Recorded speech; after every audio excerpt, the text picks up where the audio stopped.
Hi friends, welcome to my channel.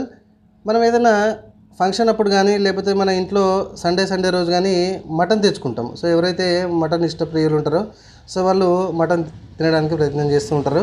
అయితే ఇంత rate అయితే బాగానే ఉంటుంది, మరి చాలా రేట్ ఉంటుంది. మన మటన్ మనకు తెలుసు, దాదాపు ఇప్పుడైతే 950 900 రూపాయలు, అక్కడక్కడ 1000 రూపాయలు కూడా తీసుకుంటారు కావచ్చు.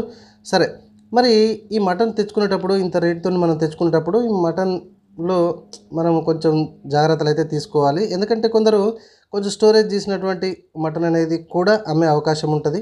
సో అట్లా అందరూ అమ్మాలని ఏం లేదు, కొందరు అట్లా చేసే అవకాశం ఉంటుంది. కాబట్టి అది తినడం వలన మన ఆరోగ్యం కూడా క్షీణించిపోతుంది, మనందరికి తెలుసు. మరి మంచి మటన్, తాజా మటన్ ఏ విధంగా మనం కనుగొనాలి, ఎట్లాంటి మటన్ని మనం తెచ్చుకుంటే బెస్ట్ అని నా ఉద్దేశం.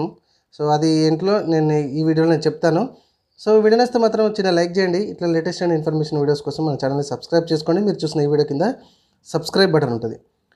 ఫ్రెండ్స్, మనము ఎప్పుడైతే మటన్ తిందామని ఆశ కొద్దీ మన సండే రోజు కావచ్చు, లేకపోతే ఏదైనా ఫంక్షన్స్ అప్పుడు కావచ్చు, మన ఇంట్లోకి బంధువులు వచ్చినప్పుడు కావచ్చు, మటన్ తెచ్చుకుంటాము. కొంచెం టేస్ట్ కొద్దీ కడుపు నిండా తింటారని. అయితే ఈ మటన్ మనకి ఎట్లుండాలంటే, ఇదిగో చూడండి, ఎంత తాజాగా ఇట్లా ఉండాలండి. ఎప్పుడే కానీ కొంచెం లేత గులాబీ రంగు టైప్లో ఇట్లా ఉండాలి, చూసారా?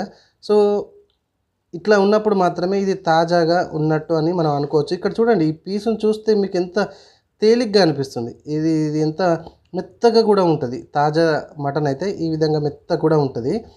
మనకి హార్డ్గా ఉన్నది అనుకో, అంటే ఫ్రిడ్జ్లో స్టోరేజ్ చేసిన మటన్ కావచ్చు, లేకపోతే మనకి కొంచెం ముదిరిన మటన్ అమ్ముతూ ఉంటారు. అది ఎట్లా ఫైండ్ అవుట్ చేయాలంటే, కొంచెం ఈ మటన్ ముక్క బాగా రెడ్డిష్లో అయిపోతుంది, అంటే కొంచెం రెడ్ కలర్ టైప్లో మారుతూ ఉంటుంది అన్నమాట. అండ్ అంతేకాకుండా ఈ ముక్కని ఇట్లా మనం పట్టుకుంటే చాలా గట్టిగా ఉండిపోతుంది. ఇది మీరు ఈజీగా అట్లా అబ్జర్వ్ చేయొచ్చు. ఇట్లా పట్టుకుంటే కొద్దిగా చాలా టైట్ అయిపోతూ ఉంటుంది. కానీ ఇది నేను తెచ్చింది చాలా లేతది. అండ్ అంతేకాకుండా ఫ్రెష్ మటన్ అనమాట. కావాలంటే చూడండి, ఇదంతా కూడా ఫ్రెష్ మటన్ ఈ విధంగా ఉంటుంది అన్నమాట. ఓకే, సో ఇది ఒక్కటి మీరు అబ్జర్వ్ చేయండి. అండ్ అంతేకాకుండా కొంచెం స్మెల్ కూడా మనకు వస్తూ ఉంటుందండి. అంటే స్మెల్ రాదు మనకు ఫ్రిడ్జ్లో పెట్టింది కానీ, లేకపోతే కొంచెం ఓల్డ్ది అంటే ముదిరిపోయిన మటన్ అంటాం కదా, అది ఎక్కువ స్మెల్ రాదు. ఈ తాజాదైతే కొంచెం మంచిగా స్మెల్ వస్తూ ఉంటుంది. మటన్ మనకు తెలిసిపోతుంది అక్కడనే. దీని స్మెల్ కూడా మనం ఇట్లా చూడవచ్చు పట్టుకొని. అండ్ ఇదిగోండి, అంత లేతగా ఉన్న చూడండి ఇట్లా. సో ఈ యొక్క చిన్న విషయాన్ని మనం ఫైండ్ అవుట్ చేసినట్లయితే మనం తెచ్చుకునేటటువంటి ఈ మటన్ మన తాజా అయిందా లేదా అనేది ఈజీగా తెలిసిపోతుంది, ఇట్లాంటి చిన్న చిట్కాలు వాడితే. ఓకే, సో మన ఆరోగ్యం కూడా బాగుండే అవకాశం ఉంటుంది. కాబట్టి సో ఎప్పుడైతే మీరు మటన్ తెచ్చుకుందామని మీరు అనుకుంటారో అలాంటప్పుడు మీకు ఇట్లాంటి చిన్న చిన్న చిట్కాలు వాడి మటన్ అయితే ఫ్రెష్గా తాజా ఉండే మటన్ని ఈ విధంగా ఫైండ్ అవుట్ అయితే చేసుకోవచ్చు.